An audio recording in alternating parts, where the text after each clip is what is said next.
નમસ્કાર, સીએનબીસી બજારની ખાસ રજૂઆત કોમોડિટી રિપોર્ટમાં આપનું સ્વાગત છે અને હું છું જર્નાલ કંટી। તો આ સપ્તાહે નોન એગ્રી કોમોડિટીમાં જબરદસ્ત એક્શન જોવા મળી, જ્યાં સોના ચાંદીમાં સ્થાનિક અને વૈશ્વિક બંને બજારોમાં નવા રેકોર્ડ હાઈના સ્તર જોયા, તો બેઝ મેટલ્સની પણ ચમક ફરી વધતી દેખાઈ। જ્યારે ક્રૂડ ઓઇલમાં વોલેટાઇલ કારોબાર હોવા છતાં 2024માં હાલ સુધીમાં ક્રૂડની કિંમતો આશરે 18% જેટલી વધતી દેખાઈ છે।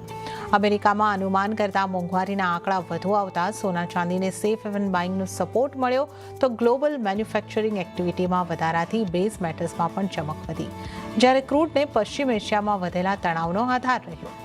નોન એગ્રી કોમોડિટીમાં આવેલી જંગી તેજી આગળ ક્યાં સુધી વધશે? સોના ચાંદીમાં બુલ રન કયા લેવલ સુધી જતો દેખાશે અને તેજીવાળા બજારમાં કઈ કોમોડિટીમાં છે રોકાણ કરવાની શ્રેષ્ઠ તક? જાણીએ અને ચર્ચા કરીએ આપણા નિષ્ણાતો સાથે। તો આજે આપણી સાથે જોડાયા છે મોતીલાલ ઓસવાલના માનવ મોદી અને ટ્રેડબુલ સિક્યોરિટીઝના ભાવિક પટેલ।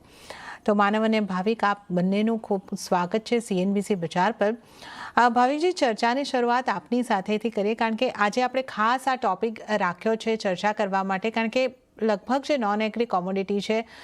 ખાસ કરીને આપણે જે રીતે જોઈ રહ્યા છે કે પ્રેશિયસ મેટલ્સ હોય કે મેટલ્સ હોય, બંનેની અંદર આપણે જે રીતે જોઈ રહ્યા છે જંગી તેજી છે। નવી ઊંચાઈ પર સપાટી પર આપણે પહોંચતા સોનાને જોયું, કોમેક્સ ઉપર ચાંદીની વાત કરીએ તો 3 વર્ષના ઉપલા સ્તરે, એલએમઈ કોપર 14 મહિનાના ઉપલા સ્તરે, સંઘાઈ કોપરમાં નવી સપાટી, આયર્ન ઓર ને એ બધાને જોઈએ તો એ પણ અમુક વીક્સની ઉપલા સ્તરે પહોંચતા જોઈ રહ્યા છે। તો ઓવરઓલ આ બધી જ કોમોડિટીની અંદર જે આ જંગી તેજી આવી છે, એનું જો આપણે મુખ્ય કારણો જોવા હોય કે આ શું કોમોડિટીની એક અપ સાયકલની શરૂઆત થઈ છે, કઈ રીતે આપ જોઈ રહ્યા છો? Good morning Charanaji. Yes, definitely આપણે જો ઇનફેક્ટ પ્રેશિયસ મેટલ્સમાં તો તને જોઈએ તો કે યુફોરિયા જ છે કે જ્યાં આઈ થિંક ટ્રેડિશનલ જે મેટ્રિક્સ છે એ વર્ક કરી નથી રહ્યા। અત્યારના કોન્ફ્લિક્ટિંગ જે સાયક્લિક છે અને સ્ટ્રક્ચરલ ડિમાન્ડ જે છે, આઈ થિંક એના લીધે જ સોના અને ચાંદીમાં તેજી જોવા મળી રહી છે। અને બેઝ મેટલ્સની અત્યારના વાત કરીએ તો ઇનફેક્ટ કેટલા વખત પછી આપણે જોયું હતું કે આ વખતે ચાઇનાનું જે ઇન્ડસ્ટ્રીયલ મેન્યુફેક્ચરિંગના જે ડેટા આવ્યા છે એ સારા આવ્યા છે। સેકન્ડ સૌથી મોટી ઇકોનોમી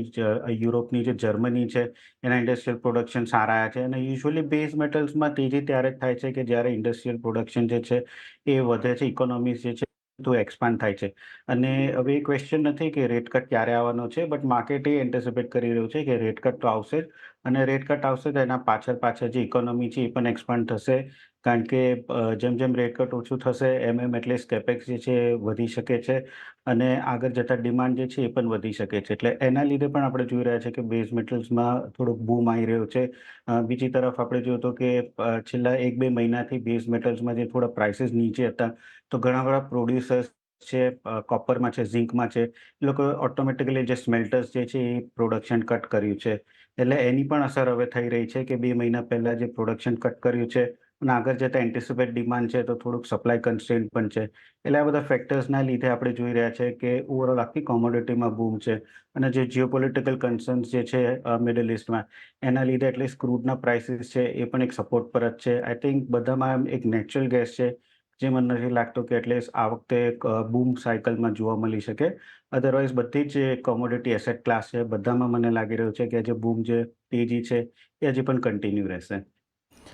ઓકે, તો આપણે જે રીતે જોઈ રહ્યા છે તમામ કોમોડિટીઝની અંદર એક બૂમની શરૂઆત થઈ છે અને હજી એ કન્ટિન્યુ રહેતી દેખાઈ શકે છે। તો હવે આપણે કોમોડિટી વાઇઝ ચર્ચા કરીએ, આગળ પણ આપણે ચર્ચા કરીશું, પણ ભાવિકજી, હવે આપની પાસેથી પણ સોના ઉપર આપનો કયો વ્યૂ છે એ પણ જાણવું છે। આપ કયા લેવલ સોનાની અંદર જોઈ રહ્યા છો, અને મારે અહીં આગળથી એ પણ સમજવું છે કે આપણે જો 5 વર્ષના રિટર્નને, નિફ્ટીના રિટર્ન અને સોનાના રિટર્નને જો અહીં આગળથી સરખાવીએ તો જો આપણે આંકડા કાઢીએ તો એ રીતની સ્થિતિ બનતી દેખાઈ રહી છે કે નિફ્ટી 13.5% સુધીના રિટર્ન આપ્યા છે અને આ વર્ષે ગોલ્ડે 15% જેવા રિટર્ન આપ્યા છે। આવા ડેટા જ્યારે રોકાણકારોની સામે આવે છે ત્યારે શું સોનાની તરફ રોકાણકાર વધુ આકર્ષાશે? આપ કઈ રીતે જોઈ રહ્યા છો? અત્યારના વેસ્ટર્ન માર્કેટમાં જોઈએ તો વેસ્ટર્ન માર્કેટમાં પણ ગોલ્ડની ડિમાન્ડ છે। અને એની એક જે આપણે જોઈએ કે હેજ ફંડ્સ વાળા છે કે પોર્ટફોલિયો મેનેજર્સ છે એ લોકો એટલે ગોલ્ડ બાય કરી રહ્યા છે કારણ કે ત્યાં આપણે ઇક્વિટી માર્કેટ ટોપ ઉપર છે એટલે એને હેજ કરવા માટે અત્યારે એ લોકો એમની પોઝિશન ગોલ્ડ તરફ તરવી રહ્યા છે અને આગળ જતાં પણ આપણે જોયું છે કે જ્યારે પણ જીઓપોલિટિકલ કે ઇકોનોમિક અનસર્ટનિટી હોય છે ત્યારે ઇક્વિટી માર્કેટમાં વધારે કરેક્શન થાય છે અને ગોલ્ડ માર્કેટ છે એમાં સેફ હેવન બાઇંગ થઈ રહ્યું છે અત્યારના પણ આપણે સિનારીઓ જોઈએ તો જ્યારે ઇઝરાયલે સિરિયામાં ઈરાનની એમ્બેસી પર એટેક કર્યું છે પછી એક્સપેક્ટેશન છે એક્સક્યુઝ મી કે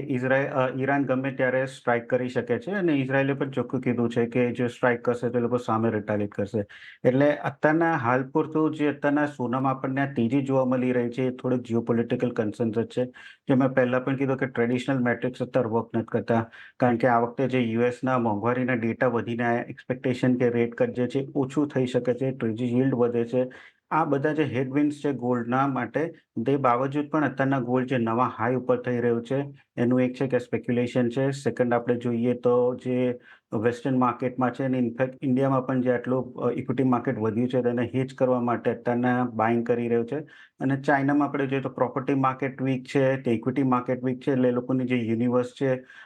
ઇન્વેસ્ટમેન્ટ માટે બહુ નેરો થઈ ગઈ છે એટલે એ લોકો પણ ગોલ્ડ તરફ થઈ રહ્યા છે એટલે આઈ થિંક આગળ જતાં પણ મને લાગે છે કે એટલીસ્ટ ગોલ્ડ જે છે આઉટ પરફોર્મ કરશે અને હિસ્ટોરિકલી આપણે જોયું છે કે જ્યારે પણ ફેડ રેટ કટના પાથ ઉપર જાય છે ત્યારે સોનામાં આપણને મોટી તેજી જોવા મળે છે એ 2000 જુઓ 2007 જુઓ કે 2018 જુઓ એટલીસ્ટ મિનિમમ સોનાએ જ્યારે પણ રેટ કટ કર્યું છે અત્યારે 57 થી 165% રિટર્ન આપ્યું છે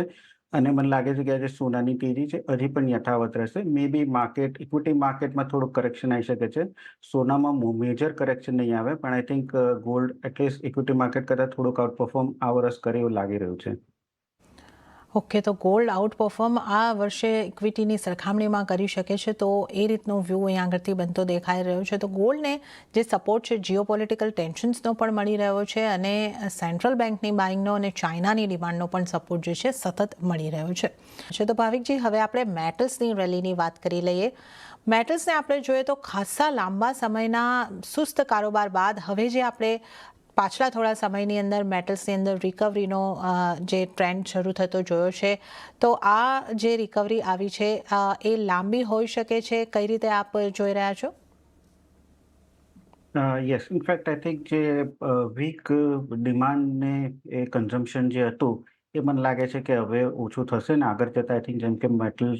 માર્કેટ જોઈએ તો થોડું ફોરવર્ડ લુકિંગ છે ને એન્ટિસિપેશન કરે છે કે જ્યારે પણ હવે રેટ કટ થશે એના પછી ડિમાન્ડ વધવાની છે સામેથી આપણે જોયું કે ઇન્ડસ્ટ્રીયલ પ્રોડક્શન યુએસના તો સ્ટ્રોંગ છે જ પણ ચાઇનાના અને યુરોપના થોડાક સુધરીને આવી રહ્યા છે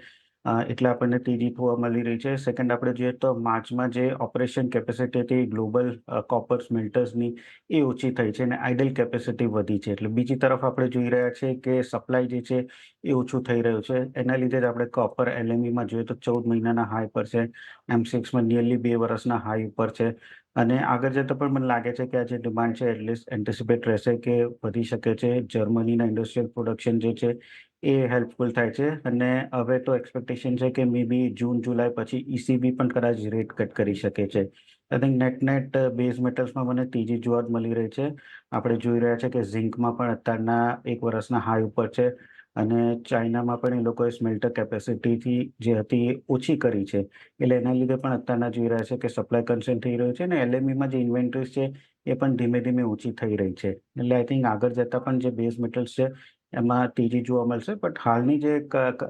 તેજી જોઈ છે એનાથી મને લાગે છે કે થોડુંક એક કરેક્શન પહેલાં જરૂરથી આવી શકે છે કારણ કે આ તેજી પણ થોડીક ફાસ્ટ છે એવી કરેક્શન આવીને પછી થોડુંક કોન્સોલિડેટ થશે અને ફરીથી તેજી જોવા મળશે તો આઈ થિંક બાય ઓન ડિપ્સની સ્ટ્રેટેજી રાખવી જોઈએ બે કોપર અને ઝિંકમાં કોપરની વાત કરીએ તો આઈ થિંક કોપરમાં અરાઉન્ડ 820ની આસપાસ મને બાયને રિકમેન્ડેશન હું આપું છું 814ના સ્ટોપ લોસથી